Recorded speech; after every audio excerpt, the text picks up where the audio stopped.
O Cooper de Cida, Conceição Evaristo. O sol vinha nascendo, molhando na praia de Copacabana.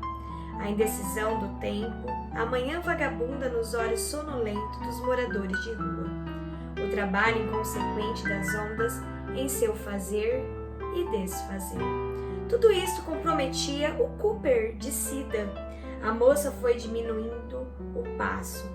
Ela era uma desportista natural. Corria o tempo todo querendo talvez vazar o minguado tempo do viver. Era preciso buscar sempre o que tinha ficado para trás, o agora e o que estava para vir. De manhã, depois da corrida, ia à padaria. Passava pela banca de jornal e trazia entre os dedos as notícias do dia que eram mal lidas. Rapidamente, graças ao curso de leitura dinâmica que fizera há uns anos atrás, corria os olhos pelas manchetes, tentando apreender os acontecimentos. Em casa, corria ao banho, ao quarto, à sala, à cozinha. Fervia o leite, arrumava a mesa, voltava ao quarto, avançava sobre guarda-roupa, atracava-se ao uniforme de trabalho. Logo depois já estava na sala fechando a porta e indo.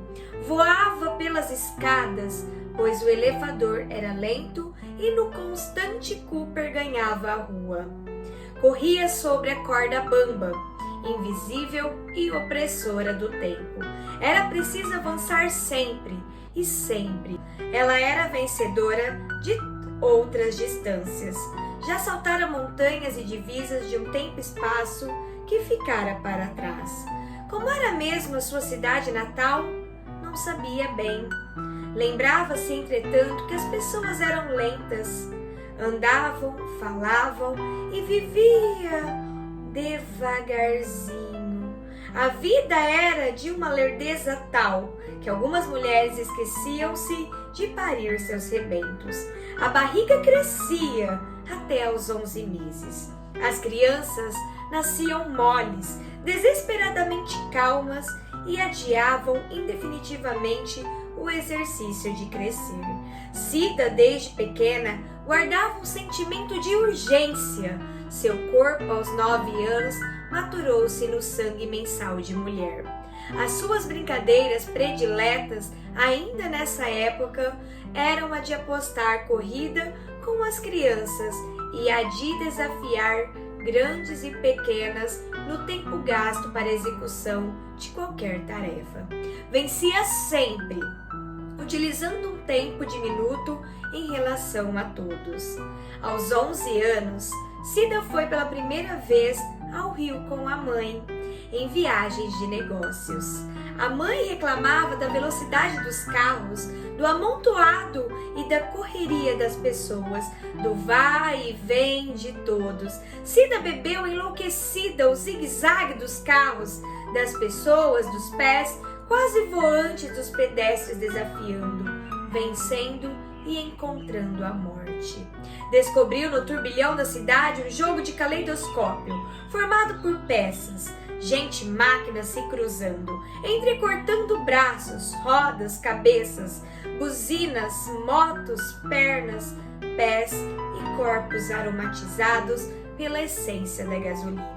Cida descobriu outras pessoas também portadoras da urgência de vida que ela trazia em si.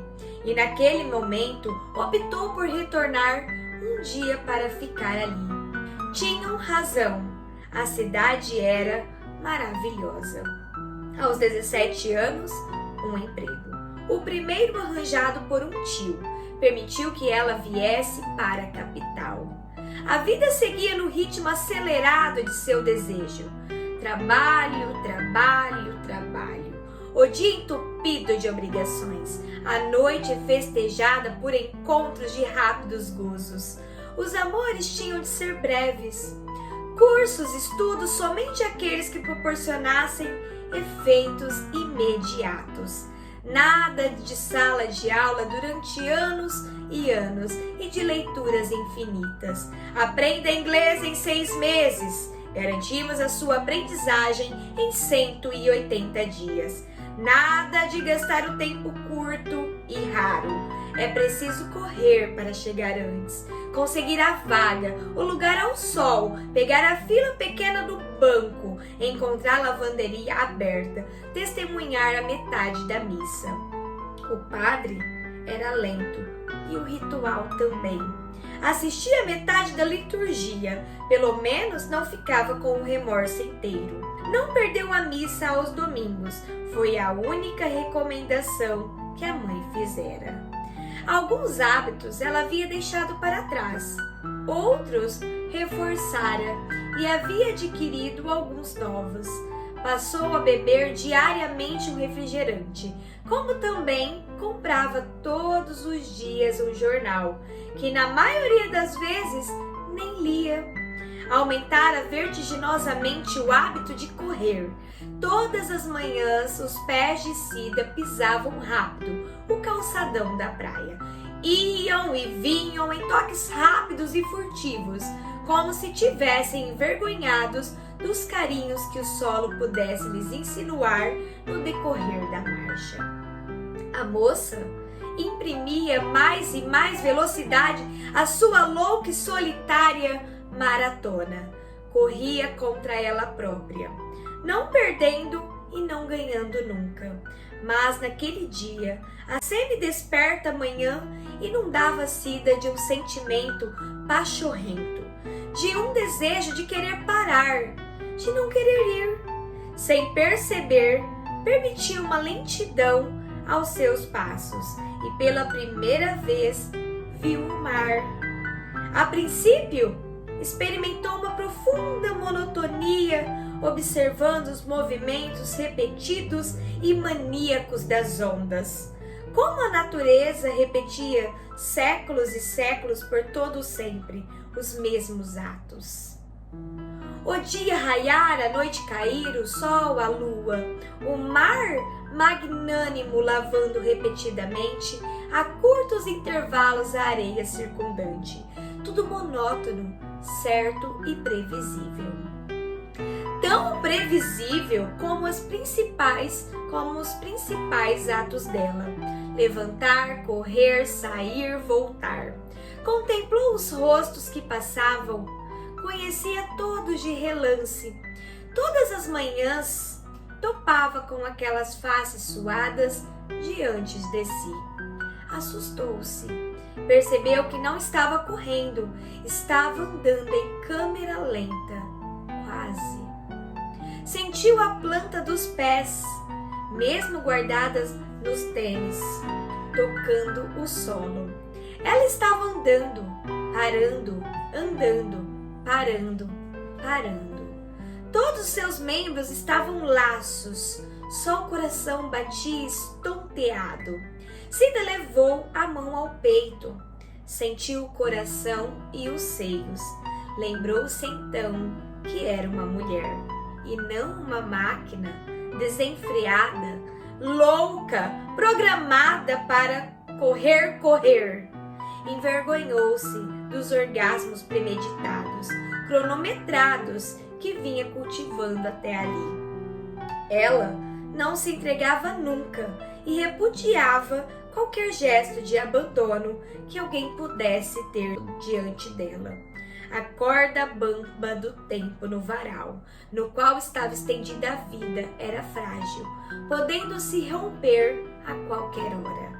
Era preciso, pois, um constante estado de alerta. O mar movimentou-se novamente, num gesto aliciante e convidativo. Cida abandonou o calçadão e encaminhou-se para a areia. Sentiu necessidade de arrancar os tênis que lhe prendiam os pés e deixou aquelas correntes abandonadas ali mesmo. Afundou os pés na areia e contemplou mais uma vez o mar. Um nadador brincava repetidas vezes com os braços e a cabeça na água. Cida aguardou cá fora, desejando ansiosa que ele saísse. Ela queria saber do tempo dele, barganhar momentos, pedir um tempo emprestado, talvez. Como uma pessoa em plena terça-feira, Às 6h55 da manhã, podia estar tão tranquilamente brincando no mar. Deveria ser extremamente rico. Viver de juros. Lembrou-se dos mendigos que constantemente cruzavam o seu caminho. Eram extremamente pobres. Ou o tempo não se media com moeda, ou as horas, os dias, os anos não seriam medidas justas do tempo. Ela estava com 29 anos. Pouco? Muito? Medir, comparar, aquilatar os anos em relação a quê? Haveria um tempo ou outro amortecido no coração do tempo?